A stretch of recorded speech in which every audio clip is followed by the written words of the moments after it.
એવા તેવાની પાસે જ્ઞાન ન દઈ દેવું, કારણ કે તમારા જ્ઞાનની કિંમત જ ન થવાની હોય. જે અધિકારી એ તમારી વાતને સમજી શકે એમ છે, તમારી વાતમાંથી પોતે કંઈક પોતાના જીવનમાં ઉતારી શકે એને આપવું કઈ. બાકી તો સમજીને ચૂપ રહેવું. માં ગંગા સતીએ પોતાના પુત્ર વધુને એક વાત કહી. શબ્દો બહુ સારા છે.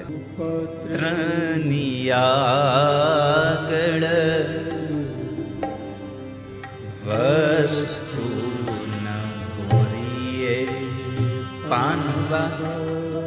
પેલો શબ્દ વાપરી દો, કુપાત્રની આગળ વસ્તુ ન વાગ.